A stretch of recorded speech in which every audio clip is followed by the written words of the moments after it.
જોડિયા ગોપાલક માલધારી સમૂહ લગ્ન સમિતિના ઉપક્રમે શ્રી જોડિયા તાલુકા સમસ્ત ભરવાડ સમાજ દ્વારા આયોજિત 13મો સમૂહ લગ્નોત્સવ સંવત 2080 મહા સુદ 9ના તારીખ 18/2/2024ને રવિવારના રોજ 38 નવદંપતીએ પ્રભુતામાં પગલાં પાડ્યા હતા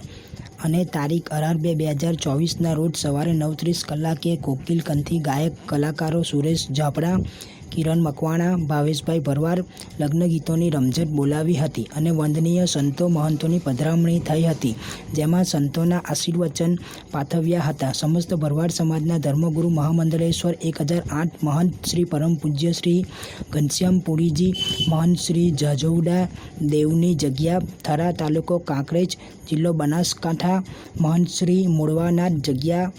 બેટ દ્વારકા અને અન્ય સંતો મહંતોની પધરામણી સાથે ભવ્ય સ્વાગત સન્માન કરવામાં આવ્યું હતું અને જામનગર જિલ્લા ભાજપના પૂર્વ શિક્ષણ સમિતિના ચેરમેન તથા જામનગર જિલ્લા ભાજપના પૂર્વ મહામંત્રી વરિષ્ઠ અગ્રણી અને જામનગર ભરવાડ માલધારી સમાજનું ગૌરવ અને અમારા સૌના વડીલ માર્ગદર્શક શ્રી મનોજભાઈ ચાવડિયા સાહેબની ગુજરાત ભારતીય જનતા પાર્ટી દ્વારા રાષ્ટ્રીય પરિષદના સભ્ય તરીકે નિયુક્ત કરવામાં આવ્યા છે, જેમનું જોડિયા તાલુકા તથા સમૂહ લગ્ન સમિતિ તરફથી શાહી સન્માન કરવામાં આવ્યું હતું અને સમૂહ લગ્ન શાસ્ત્રી શ્રી કમલેશભાઈ જાની સમૂહ લગ્ન સમિતિ અને જોડિયા તાલુકા આવારોડા અવસરો જે 13મા સમૂહ લગ્ન આજ પરિપૂર્ણ ને તૈયારીમાં આપણે અને આ 13મા એટલે 12 આપણે પૂરા કર્યા સમૂહ લગ્ન 12 એટલે એક યોગ પૂરો થયો 12 થાય ને 12નો આંકડો એટલે એક યોગ કહેવાય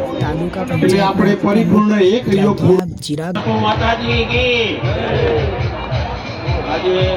આ સમૂહ લગ્ન સમિતિ 13મી સમૂહ લગ્ન સમિતિમાં ખૂબ જ ઉત્સાહ જોવા મળ્યો. અહીં અમારા વડીલજી મનોજભાઈ તથા સ્ટેજ ઉપરના તમામ આગેવાનો અને જ્ઞાતિબંધુઓ, આજે જો આટલો મેં પહેલી વાર જોયું કે સમૂહ લગ્નની અંદર 38 દીકરીઓના લગ્ન થાય